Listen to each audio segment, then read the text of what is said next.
Bonjour à toutes et bonjour à tous. Bienvenue dans Mixing Génération, le podcast qui s'intéresse à la transmission entre les générations. Je m'appelle Mélissa Asli-Petit, je suis docteure en sociologie sur la thématique du vieillissement et des relations multigénérationnelles. J'ai décidé de lancer un podcast pour réinventer le regard sur le vieillissement. Je crois que mixer les générations, c'est ce qui changera le monde. Alors je veux donner la parole à des invités qui, par leur expérience de vie, par leurs actions, changent le monde et créent de meilleures conditions de vie pour les plus âgés, mais aussi pour nous, parce que cela nous concerne tous. Dans ce podcast, j'espère que vous serez inspirés et que vous aurez envie de créer ensemble un monde mélangé, ouvert, plus coloré, et surtout que vous prendrez conscience du lien puissant qui nous unit. Aujourd'hui, donc, j'ai le plaisir d'accueillir Marie de Henzel, psychologue et auteure de plusieurs ouvrages, notamment L'adieu interdit, La mort intime, Croire aux forces de l'esprit, et plus récemment, elle a sorti Vivre avec l'invisible. J'ai invité Marie pour questionner avec elle la place de la mort dans notre société et les liens que l'on peut tisser entre les défunts et les vivants. Pour débuter notre échange, je me demandais comment tu as commencé à t'intéresser, en tant que psychologue peut-être, ou en tant que personne, à la question de la fin de vie et à la mort. Alors, c'est une question à laquelle je pense que j'ai toujours réfléchi dans ma vie, même toute petite fille. Je me souviens très bien, je vais raconter ça dans La mort intime, de promenade dans le cimetière avec ma grand-mère, et où j'avais une familiarité finalement avec les tombes, avec ce que j'imaginais des morts qui étaient là. Je me souviens très bien de deux tombes, celle d'une petite fille de 4 ans, je m'étais dit tiens, on peut mourir à 4 ans, et aussi celle d'un prêtre de 25 ans, complètement abandonné, que j'avais entrepris d'ailleurs de repeindre. Et donc je pense que j'ai eu toujours cette familiarité avec cette question. Et puis ensuite, évidemment, en tant que psychologue clinicienne, psychothérapeute, psychanalyste jungienne, j'ai évidemment côtoyé cette question dans l'interrogation aussi de mes patients. J'ai, je me souviens, accompagné deux personnes qui étaient atteintes de cancer et qui sont arrivées en phase terminale. À l'époque, je n'avais rien lu.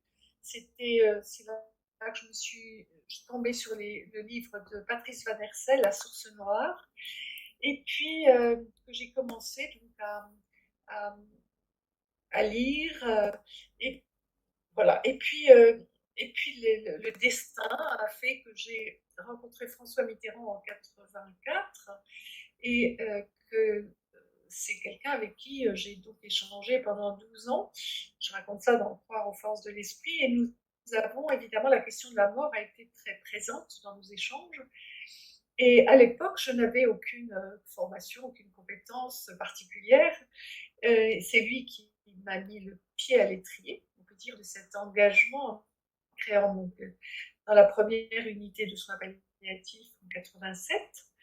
Et c'est là que j'ai tout appris sur le tas, on pourrait dire, avec évidemment pas toute seule, accompagnée dans une équipe, hein, et nous avons inventé, parce que nous n'avions pas beaucoup de modèles. Il n'y en avait aucun en Europe. Nous avions un modèle qui était en Angleterre avec Cecily Saunders et le mouvement des hospices en Angleterre, et un modèle au Québec où on avait créé les premières unités de soins palliatifs. Voilà. Donc, ça s'est fait progressivement, et je peux dire que j'ai eu quand même le sentiment d'avoir été accompagnée et aidée sur ce chemin. Je n'ai pas l'impression d'avoir eu beaucoup à me démener pour que les choses viennent vers moi. Voilà. C'est intéressant aussi comment tu l'expliques, comment une rencontre aussi crée tout un champ de vie et qui se fait de manière assez fluide au fur et à mesure du temps. Tu parlais de la question des soins palliatifs. Tu as préfacé un livre de Catherine Manix qui est sorti récemment, Nos derniers jours, Un temps à vivre. Et dans cette préface, tu te dis, en tous les cas, tu le dis, je pense, dans d'autres ouvrages, mais que la mort fait partie de la vie, mais qu'aujourd'hui, bien mourir, c'est mourir rapidement parce qu'on évoque beaucoup le déni de la mort. Et quelle place dans ton analyse a la mort dans notre société? La mort est taboue dans nos sociétés occidentales, en tout cas, parce que c'est pas comme ça dans le monde entier. Évidemment, je sais que en Afrique aussi, à Madagascar, il y a des tas de pays du monde dans lesquels on a un rapport naturel. Pas du tout en Occident. Nous sommes dans le déni de la mort et nous y sommes depuis. Je crois que j'ai l'âge du déni de la mort. Je pense que c'est après la guerre, la dernière guerre, que l'on est entré résolument dans cette volonté de mettre la mort de côté. Ça a été avec tout un mouvement évidemment de progrès scientifique, hein, avec l'idée qu'on pouvait reculer d'ailleurs la frontière de la mort, ce qui est vrai d'une certaine façon, puisqu'on a gagné 20 ans d'espérance de vie aussi, la médecine a fait beaucoup de progrès, mais néanmoins la mort est au bout de notre chemin à tous. Hein. Et qu'en est-il du deuil? Est-ce qu'on est aussi dans ce déni? On n'ose pas en parler, on voit que le deuil est aussi une expérience finalement assez... je dirais, qui se vit beaucoup dans le secret, dans l'intimité. On a peur de gêner, de déranger les autres en parlant de son deuil ou en se montrant en deuil. Hein. Le deuil est invisible aujourd'hui. On ne porte plus le noir, on ne porte plus un signe de deuil. On voit bien que la mort dérange. Mais c'est quand même questionnant en fait que cette mort dérange alors qu'elle fait partie de la vie. En effet, tu parles d'en vivre avec l'invisible à un moment donné, de ces habits qu'on portait, du noir, du violet, d'un élément qui signifiait qu'on portait le deuil. Ne plus avoir ces signes de deuil, dans la réalité, quoi, c'est comme si on enlevait une partie de nous-mêmes, j'aurais envie de dire. Oui, et comme si on n'avait pas le droit aussi, parce qu'on sait que par exemple dans une entreprise, on a droit à 3 jours pour faire son deuil, ce qui est alors qu'on sait très bien qu'une personne peut être pendant un an assez vulnérable, assez fragile, de par un deuil qui fait que bon, elle est peut-être moins performante. Et on a donc ce déni de la mort, il est très lourd à porter, hein, pour les personnes qui vivent justement cette absence, qui souffrent de...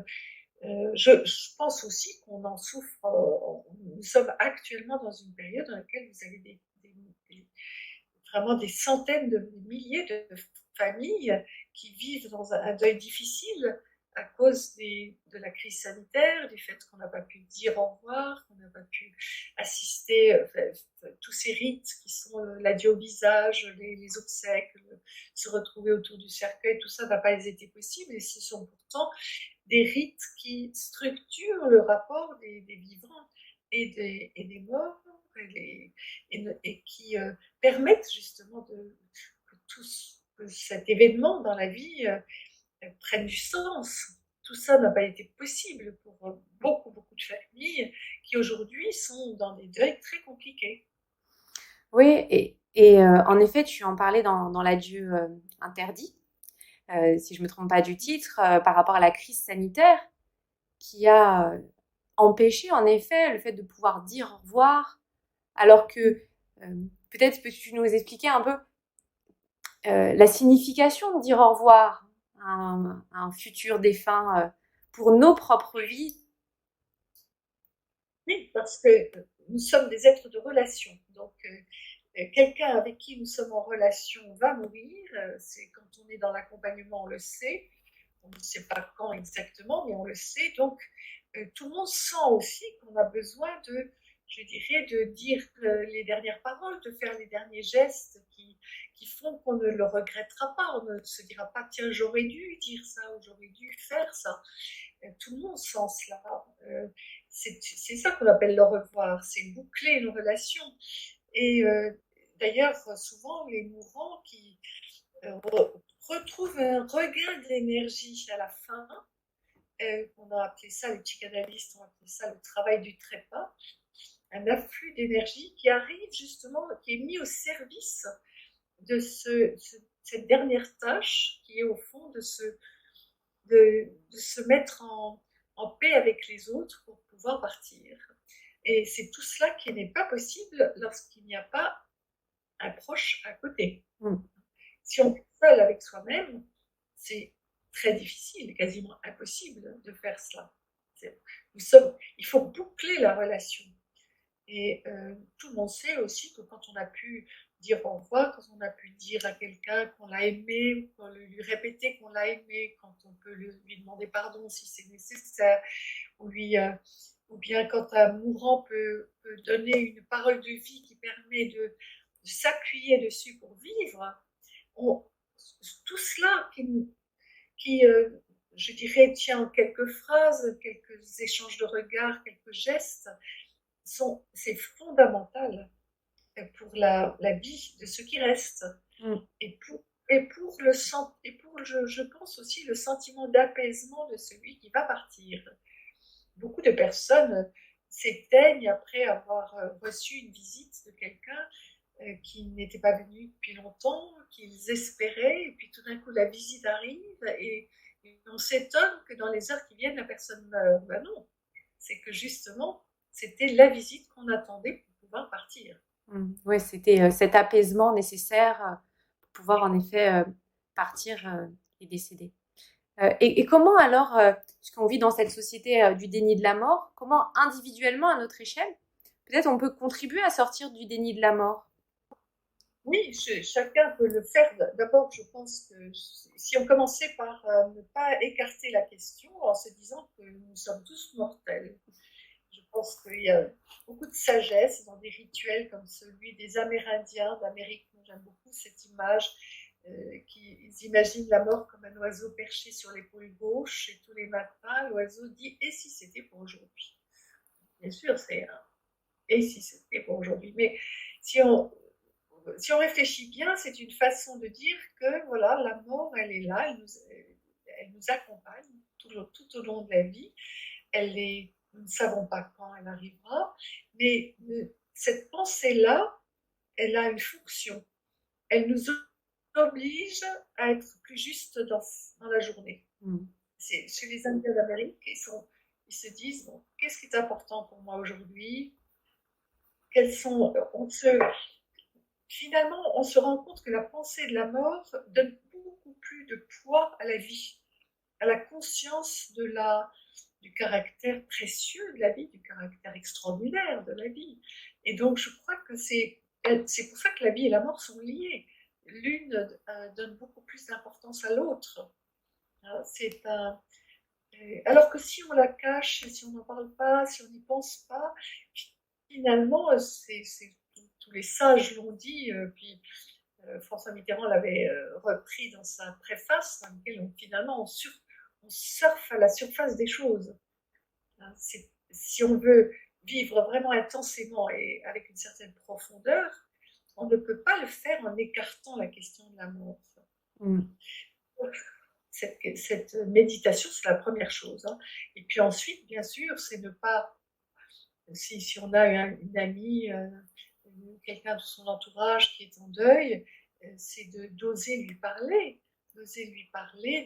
du mort, parler du mort, oui, dire ce qu'on a à dire de lui, puisque les morts sont des invisibles, mais toujours présents dans notre cœur et dans notre esprit, les évoquer, parler d'eux, leur parler aussi. Je crois que c'est cette familiarité peut-être qui est très importante. Beaucoup de personnes en deuil disent qu'elles se sentent tellement seules parce que après l'enterrement, je dirais, plus personne n'ose évoquer la mort du proche et ni parler de lui. Or, finalement, il y a là-dedans, dans cette attitude, quelque chose qui est très violent pour les endeuillés. Et donc, chacun peut faire attention à ça et peut-être se dire qu'après tout, c'est peut-être comme ça qu'on aide le mieux les endeuillés, c'est en parlant du mort. Ça, c'est ce que chacun peut faire aussi. Et puis, je pense aussi qu'il ne faut pas éviter la question lorsqu'elle arrive. Je pense qu'il n'est pas non plus très sain de parler de la mort à tout bout de champ. Il ne s'agit pas de ça, mais la mort s'invite dans les conversations à travers un fait divers, à travers naturellement ne pas éviter la question d'une bonne façon, ne pas être dans le déni. Et puis je pense aussi à tous les professionnels de santé qui évidemment côtoient la mort et qui sont malheureusement dans un déni de la mort qui les empêche d'être proches de ceux qui sont soit qui l'approchent eux-mêmes, soit qui sont dans des accompagnants ou des aidants. Ces professionnels, ils doivent vraiment faire un travail. Là, je parle de formation. Oser aborder la question. C'est terrible de penser que vous avez beaucoup de médecins qui n'osent pas parler de la mort, qui n'osent pas aborder la question, qui ont, pour certains, reçu seulement 2 heures de formation en soins palliatifs dans leur formation universitaire, alors que d'autres ont reçu 40 heures, ça dépend beaucoup des universités, des facultés. C'est un peu triste aussi de se dire que des infirmières qui ont pourtant, je dirais, on a abordé la question dans les études infirmières, je le sais puisque mes livres sont présents dans toutes les IFSI, eh bien, on leur en parle, et ensuite, les soignants arrivant à l'hôpital rencontrent le mur du déni, comme si on ne pouvait plus aborder la question. Ce n'est pas... Moi, il y a une mesure que j'avais préconisée lors de mon rapport La France palliative en 2007. J'avais été défendre ce projet au cabinet de Nicolas Sarkozy en disant qu'il y a une mesure qui ne coûtait pas cher, qui était d'obliger tout établissement confronté à la mort à faire une fois par an une réunion, un forum sur la question de la fin de vie, d'information et aussi de parole, qu'on puisse s'informer et parler. Eh bien, il m'a été répondu que c'était impossible d'obliger les hôpitaux à faire une information annuelle obligatoire sur la fin de vie, alors qu'on le fait pour les maladies nosocomiales, par exemple. Et là, je me suis dit, c'est fichu. Si j'avais demandé à ce qu'une parole d'un président, c'était Sarkozy à l'époque, dise, je veux que dans tous les hôpitaux, partout où on meurt, une fois par an, il y ait un temps consacré à savoir ce que la loi permet, ce que la science permet, et qu'on se parle ensemble de ça. C'est quand même... Et ça ne coûte pas cher. Et c'est une question d'organisation et de parole politique. Il fallait une parole forte au sommet, une organisation. Chaque hôpital peut organiser un forum. Ça ne coûte pas beaucoup d'argent, ça. Et obligé dans chaque service qu'il y ait un médecin, un cadre de santé, un infirmier, un aide-soignant qui viennent. C'est-à-dire qu'il y ait, tout le monde ne peut pas venir, mais des représentants de chaque service de façon à ce que tout le monde entende la même chose. Bien, cette mesure-là, vous voyez, elle n'a jamais été retenue. Et est-ce qu'on peut espérer dans les prochaines années avoir véritablement cette prise de parole peut-être politique pour qu'enfin, est-ce qu'elle ne peut pas aussi s'infuser à d'autres niveaux pour qu'elle ait la même puissance? Moi, je crois beaucoup, je pense, sincèrement, je pense qu'une parole qui serait venue d'en haut, une parole en disant ne mettons pas la mort de côté. Et franchement, on avait un modèle qui était François Mitterrand. Pas dans le déni de la mort, je veux dire qu'on peut le dire quand même, parlons-en, ça ne fait pas mourir d'en parler. Si le président de la République dit ça, s'il dit je veux que partout où on meurt, il y ait une parole autour de la mort de façon à ce qu'on sorte de ce qui nous fait du mal à tous, là je crois à la force d'une parole comme ça. Et comme au sommet on n'a pas le courage finalement d'affronter le déni de la mort, et ben on en est toujours là, on est toujours dans une sorte de va-et-vient, on en parle un peu, puis on recule, enfin les hommes et politiques à ce stade-là ont souvent beaucoup de mal à avoir du courage sur ce sujet comme sur d'autres sujets. Tout à l'heure, tu parlais de la question d'en parler, même là, on parle de cette parole. comment on parle du deuil et de la mort aux enfants? Tu vois, moi, je suis devenue maman l'année dernière. Donc, bon, ma petite est encore petite et pas encore confrontée à la mort autour d'elle, mais je me dis comment je pourrais aborder avec elle, quand elle va grandir, à la fois le sujet, ou peut-être quand elle sera confrontée à un décès autour de nous. Alors, là aussi, je pense que les enfants, souvent, ça passe par la mort de l'animal. Je me souviens très bien, l'aînée de mes petites filles, je me souviens que la première fois que je lui ai parlé de la mort, c'est quand nous étions à la ferme européenne des enfants, qui est un endroit magnifique en Normandie, qui est tenu par une de mes amies médecins, et et là, elle avait vu un oiseau donner naissance, elle avait vu les petits sortir de leur coquille, puis il y en avait un qui était mal en point, et elle s'en était occupée, et puis au bout de quelques jours, le poussin est mort.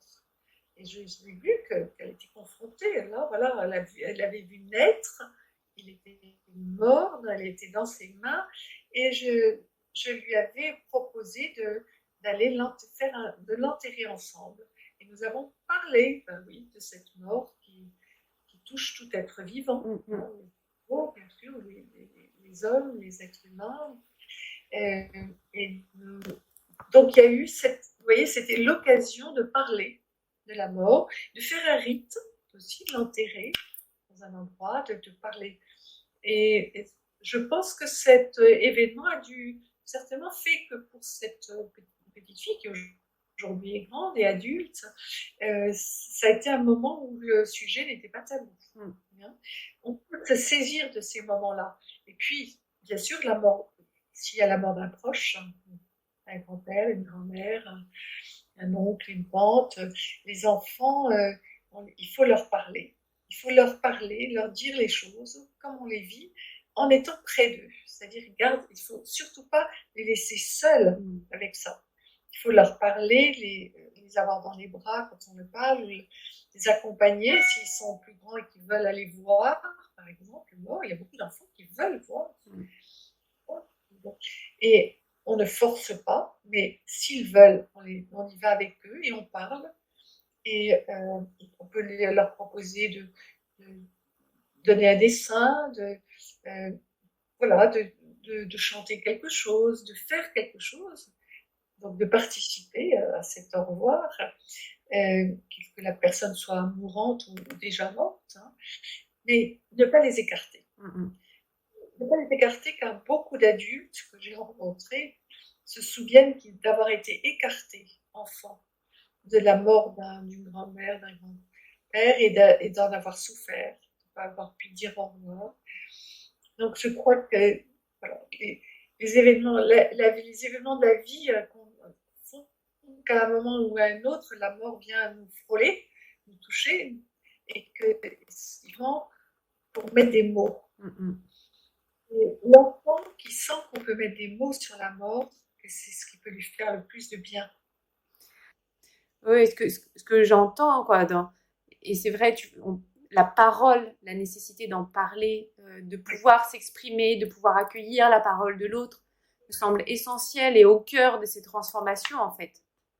C'est ce qui nous permet d'intégrer les choses, ce qui ne veut pas dire qu'on les intègre comme ça d'un coup de baguette magique, bien sûr, il faut du temps, mais ce qui est sûr, c'est que le silence fait du mal, car le silence impose le refoulement, de vivre des choses qu'on ne peut pas exprimer, donc qui vont souterrainement faire beaucoup de mal, alors que souvent il suffit d'une parole pour que les choses soient là dans la réalité et prennent leur place.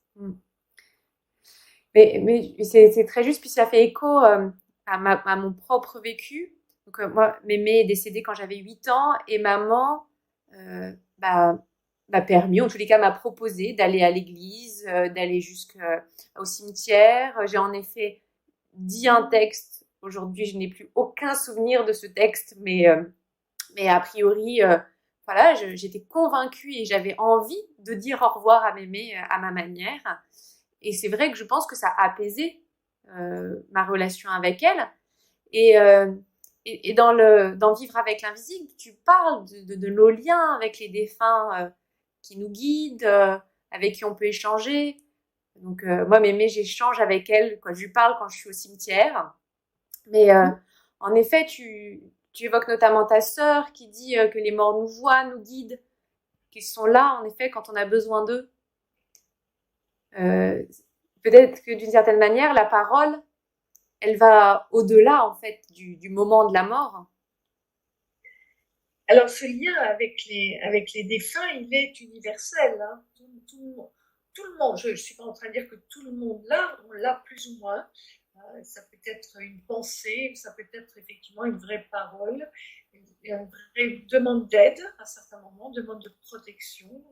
C'est ce que j'ai découvert en faisant mon enquête pour vivre avec l'invisible, c'est que c'est vraiment quelque chose d'universel. Et,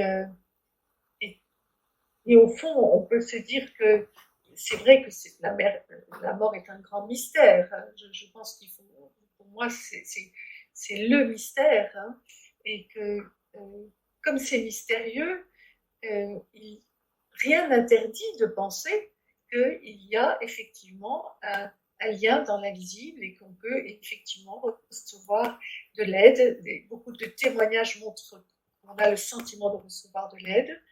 Il y a beaucoup de synchronicité, de signes qui font que, voilà, on a l'impression que dans cet invisible, il est toujours là, hein, et qu'ils sont, ça se manifeste quelquefois par des signes, par des synchronicités, des coïncidences mystérieuses, par oui, je vais vous en donner un exemple. Je suis là en ce moment, nous parlons, je suis à Thésée.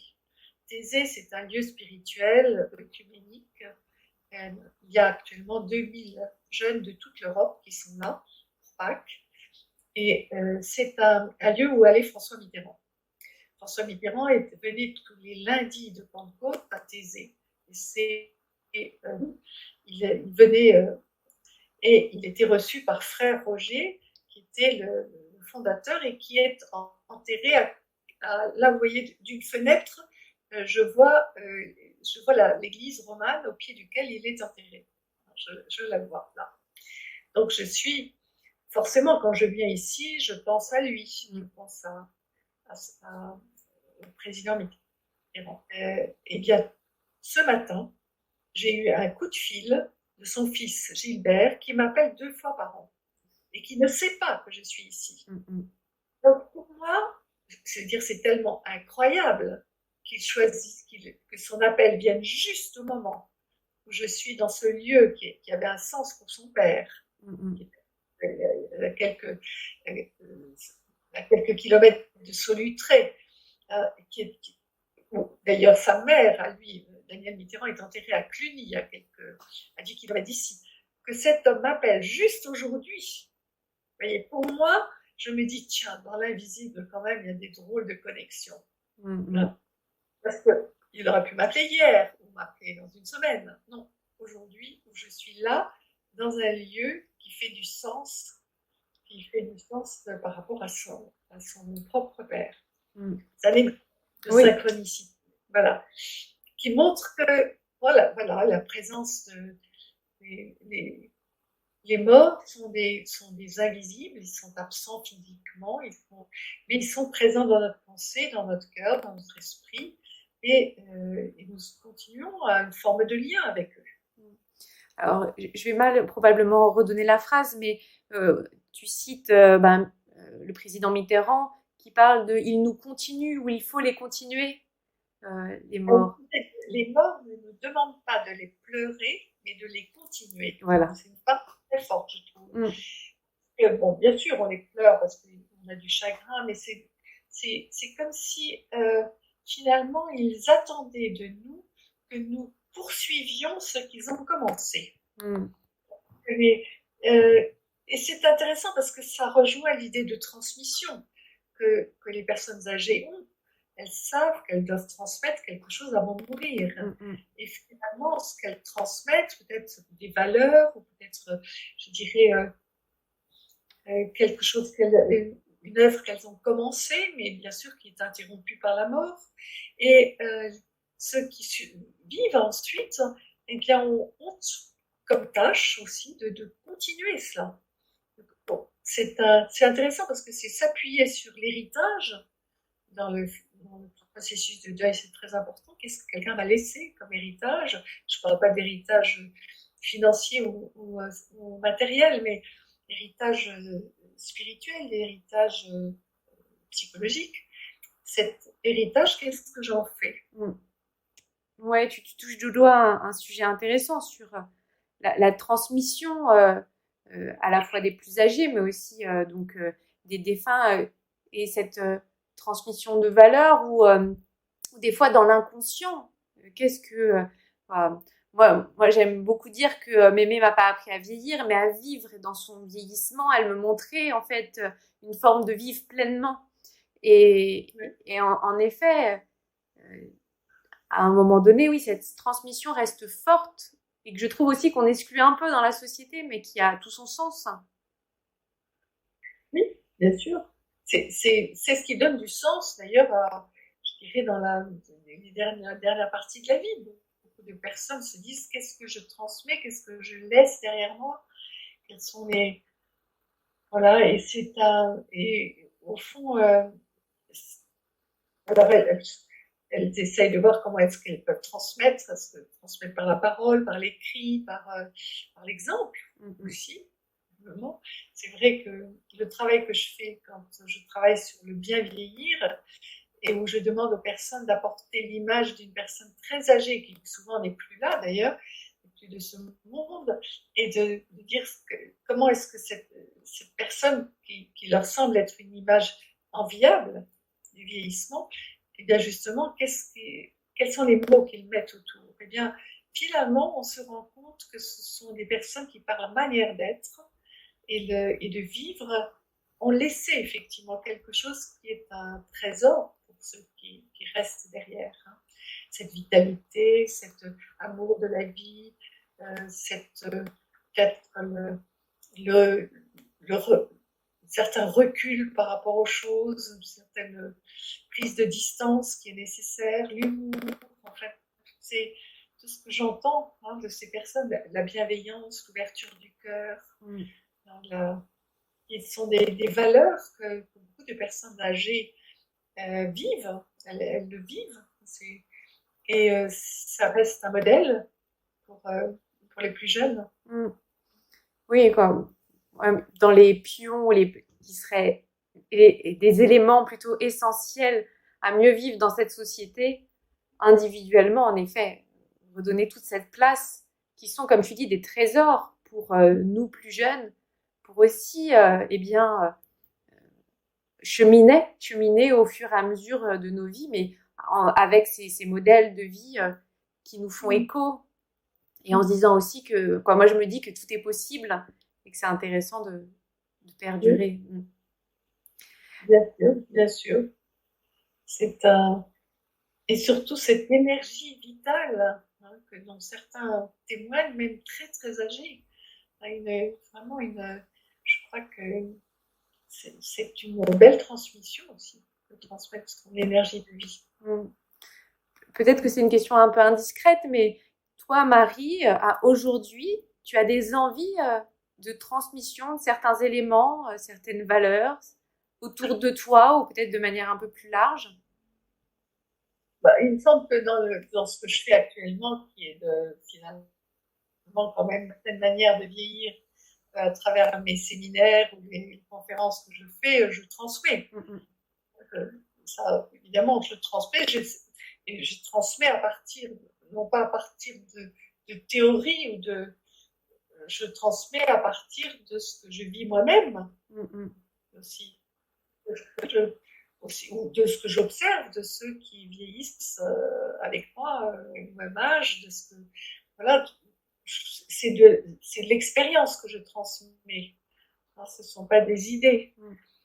Et je pense d'ailleurs que c'est ça qui est la vraie transmission, c'est ça. Ce sont des idées qui prennent corps dans la vie, voilà, et dans toute expérience, eh bien, on sait que l'expérience, on apprend en vivant aussi. Moi, je peux apprendre. D'ailleurs, je continue dans tous les séminaires que j'anime, je ressors toujours avec le sentiment d'avoir appris quelque chose. Mais en effet, probablement que c'est cette expérience de vie, mais aussi corporelle, dans nos ressentis, dans ce qu'on va vivre pleinement, qui fait qui aura peut-être plus d'impact que les idées. C'est dans nos actions. Je pense à de nombreuses personnes, et on voit que c'est passé par leurs actions, en fait, qu'elles ont construit certes des idées, mais que leurs actions ont montré la voie et ont eu un impact sur des vies, quoi. Oui. Et je pense qu'effectivement, ça passe par l'action. Ça, c'est sûr. Oui. Et bien sûr, ça passe aussi par l'écrit. Enfin, moi qui écris beaucoup, mais je me rends compte au fond que c'est aussi, je parle aussi de l'expérience, la mienne et celle des autres aussi.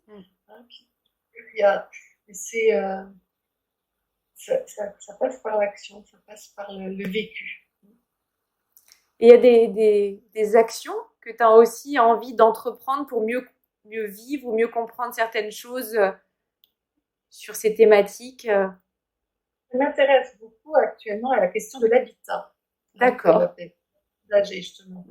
Et parce que je pense que c'est une question qui est brûlante, d'ailleurs, avec tout ce que nous avons entendu autour je dirais, des EHPAD, autour je dirais, ce refus, d'ailleurs, que j'entends dans ma génération, de terminer sa vie dans un établissement de santé dans lequel on ne se sentirait pas libre d'être soi, libre de ses choix, dans lequel, je te dirais, la notion de liberté est très, très importante dans ma génération. Et donc, nous réfléchissons à des alternatives qui sont en train de naître, qui sont pas encore expérimentées, qui sont pas... Il faut quelques années pour arriver à ça, mais on voit bien qu'on cherche autre chose, et on cherche quelque chose, et ça me semble très important, qui est de l'ordre de la solidarité entre petits groupes de personnes qui vieillissent ensemble, de solidarité intergénérationnelle bien sûr, mais aussi entre vieux qui vieillissent, de pouvoir vieillir ensemble dans des endroits à taille humaine, dans lesquels on peut justement s'aider les uns les autres, se soutenir, agir pour l'autre, dans lesquels on peut partager ce que l'on vit, partager ce que l'on a envie de transmettre. Cette idée de solidarité je ne sais pas dans quoi je m'engagerai comme projet, mais en tout cas soutenir, m'intéresser à tout ce qui est en train de naître autour de ça, c'est mon projet actuel. Ouais, je trouve que c'est un projet très intéressant. En effet, on voit en ce moment un balbutiement d'habitat alternatif, inclusif, en fonction des termes qu'on peut employer. Et il me semble que c'est ce que tu as dit, être à taille humaine, partager, solidarité, mais tout en gardant sa propre liberté et en étant sécurisé. Oui. Je pense qu'il y a aussi se dire que je ne suis pas chez moi tout seul avec des risques, mais je suis aussi encadrée, en tout cas encadrée, mais accompagnée.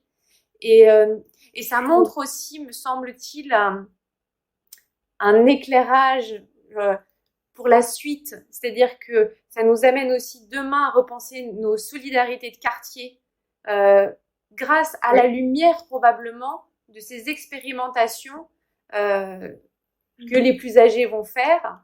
Peut-être, et on pourra aussi s'éclairer sur des manières de faire qu'on pourra aussi expérimenter à d'autres moments de vie ou en tous les cas dans d'autres lieux de vie.